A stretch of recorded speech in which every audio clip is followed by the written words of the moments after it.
The best way to make a funnel by leveraging automation is by, for one, understanding exactly what it is that you do and who you're helping.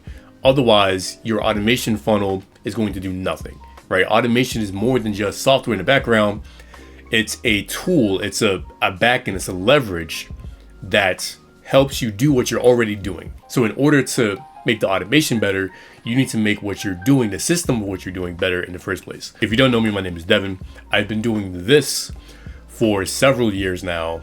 And in today's video, I'm going to show you the best path to make your funnel, not just with automation, but with content and everything else, seamless and efficient going more into 2026. So the first thing you need to understand is that before you do anything with a system, automation, even content, you need to understand who your ideal client profile really is, right?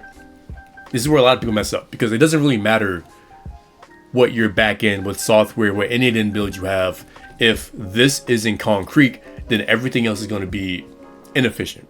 Like I said, automation helps you do what you're already doing in a more efficient, timely manner. It is not a miracle solution that you just install and let it take over. That's not what it is, right?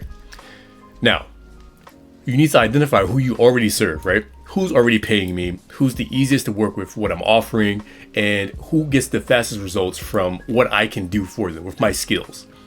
Now, if you're a 50-year-old fitness coach, right?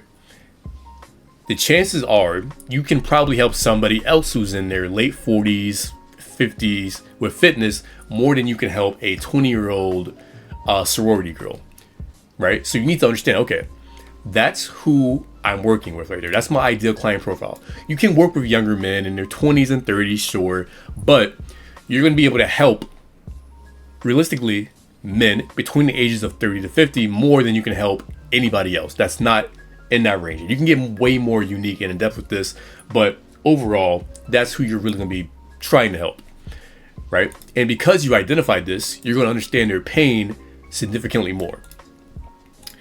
Going with the example of being a 50-year-old fitness coach, you need to understand they're not necessarily buying a program, they're not buying workouts, they're buying results to either look like you, increase their health, or to just look better, right? They want to feel better. That's what they're buying. They're not buying any program or course. They're looking for the relief, right? So now, because you understand exactly who you're looking for and what your client looks like, who they are, their pain points, you can answer these questions. What's eating their time? What's going wrong when they get busy, right? So if they're busy, this is a crazy week, what's going to keep them from getting the results in fitness? Is it the dieting? Is it the workouts? Is it the stress? What is it that's keeping them from getting their goal? What is it that's keeping them from getting what you offer? That's what these bullet points are in the fitness example. But again, you can look at this and apply it to yourself. If I remember, I'll put a link to this in the description down below or in the comments. It's probably going to be the pinned comment. But essentially, that's what we're doing here. Identify their pain points. Now, design the solution before you think about automating anything and creating any type of content system, right? This says automation, should say, or content, right? Now, again, a lot of people, they jump straight to the automation. Okay, I'm going to automate the scheduling system for this and that. No.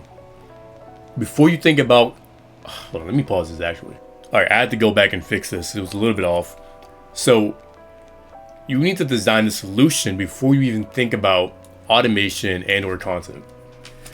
Now, the mistake is jumping right into this, right? Okay, boom, I have my ICP and I know what I want to do. Let's just start making content. And that's exactly what a lot of people go wrong, right? And the first thing you need to ask yourself is, what outcome am I responsible for? All right, what needs to happen for them to win? So in the example of fitness, your outcome that you're responsible for is them either losing weight. I forgot what I said in the beginning of the video. What was it? It was like a 50-year-old male fitness coach helping older men lose weight, right? Let's stick with that. You're responsible for a middle-aged older man losing weight with fitness. For that to happen for them in a step-by-step process, they need to, 1, fix their diet, 2, build up more discipline. 3, work out every day, right? That's like a bare minimum that they need to accomplish themselves in order to get this ideal outcome.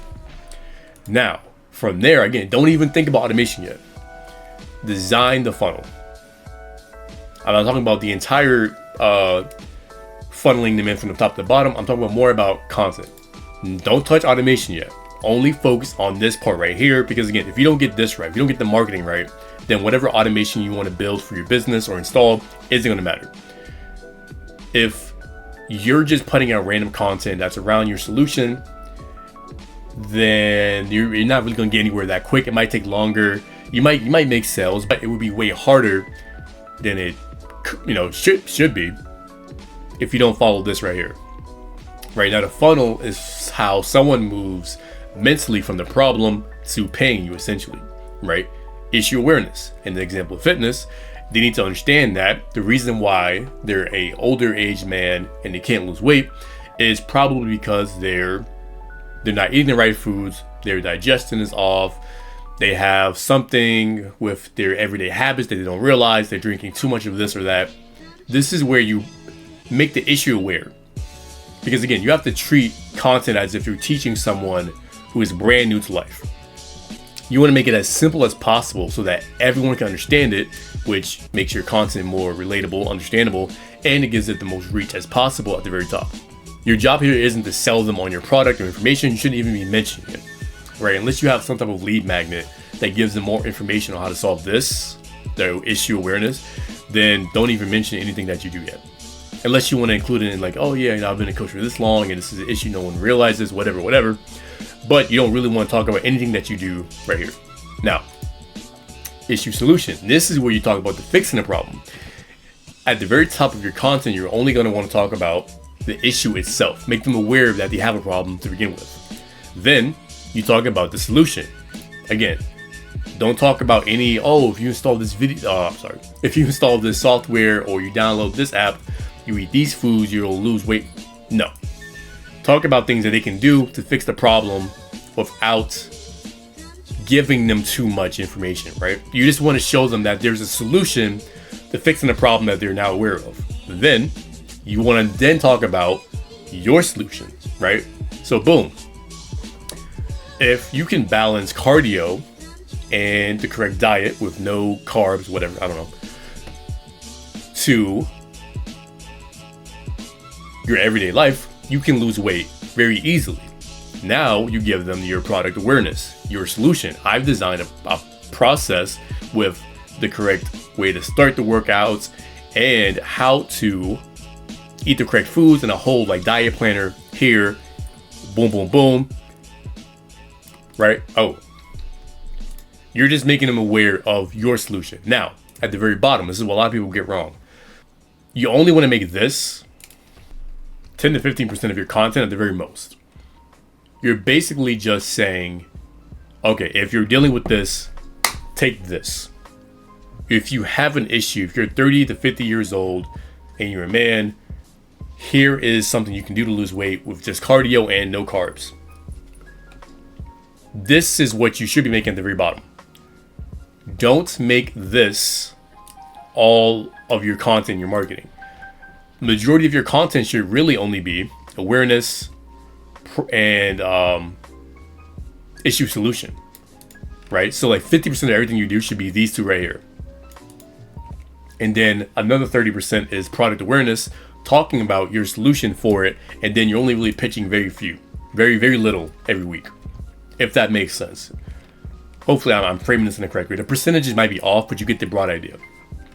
Now, offer the solution in the most simplest way possible. Don't go saying, I have this unique program to do this, and that. It'll give you the percentages for the vitamins. Just tell them what it does and how they can buy it. That's it. Right? I can help you lose weight without lifting weights and doing all these crazy workouts. Simply cardio and eating correctly can make you lose this much fat in this amount of time. Here's the link. Here's how much it costs. Here's how you buy it. That's it. Keep it very simple. Don't complicate it, because if people have to think too much, it's going to make it harder for them to buy in the first place. You don't want to do that. Now, the automation part, finally, at the very end, right?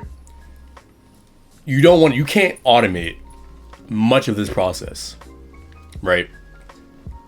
As far as like the content funnel goes, you can automate posting and all that, sure. But the automation is really only for, and again, sorry if this copy isn't exactly what I'm saying. This was like a last second copy. I just wanted to get up really quick so I can make this video. But you're only automating the part of your solution, meaning when they become interested in your content via a form or a free lead magnet, all the way down to them booking a call with you, you taking their information, and then you giving them the solution. That's the part that you're automating right there. You can't automate anything else other than your offer or getting them to become your client. Like that process, that little bridge, right? So realistically, from an automation standpoint and business, the only thing you can really automate to get the most results is obtaining the leads, getting them on a call with you, and then getting them to buy again or come back, or finishing that process, right? So lead capture, forms, mini chat, whatever, scheduling automations, and then getting them to come back either through database reactivation or getting them to finish the deal, right? So getting them to come back, meaning getting them to close the deal, come back, finish it off, getting them to fill out forms, getting them to come back again, buy it again, etc., etc. You get the idea. Now, understand that. So in this example of fitness, the only thing you can really do for them is say, hey, automate the lead capture, automate the qualification, the booking, the reminders to come back into the appointment, depending on what you're offering exactly, and then the status update saying, hey, I hit this goal, I'm ready to move on to this and that, and then getting to come back and buy it all again later on if you have a new product or if you have something that's repeatable, right? Now, the goal of automation is to leverage what you're already doing, not laziness. If you're lazy, automation will be lazy as well. It's not necessarily about doing less work. It's about doing the right work that moves your needle every single day. Again, in the example of what I just said with fitness coaching, you're not automating them losing weight. You can't do that, right? You can't. No, you have to steer off for that. But what you can do is automate everything that happens in between them working with you and then coming back to do more work. That whole process can be automated to save you more time, which in then return, you don't have to hire staff and delegations or any of that craziness. So you save more time and you can make more money without necessarily having to give out more money, if that makes sense. For the fitness coach, their lead capture gets automated, right? They qualify, okay, how old are you? Are you a 50, 30, 40, 50-year-old man? It automates the booking for the links and all that, the reminders. And then maybe you can even automate the process of them using tools to, stay on top of their dieting, all of that. But again, this is only the process that's repetitive, right? It's repetitive work. It's not taking away your unique skill and proposition. It's only adding to it to make it better. So you can focus more time and energy on what cannot be automated. If you're confused on exactly what your awareness would be, how to put all this in the content, how to install this automation, what you need for automation, how you can get the most out of your own time without wasting $50,000, $70,000, $80,000 a year on a new hire. This is exactly what we do. We come in, we assess what you got going on right now. You're here, you want to get here, what your offer is, who's your ICP, and what can you do to make the most out of your current situation. That's what we do. That's where we come in. We help you figure that out, and then we help you go step by step into installing it. If you have any questions on that, or if you're interested, click the link down below in the description, and we can book a free call, sit down, talk it out, and see if something like this can possibly help you get to the next level. So if you enjoyed the video, make sure you like, comment, subscribe. I appreciate you.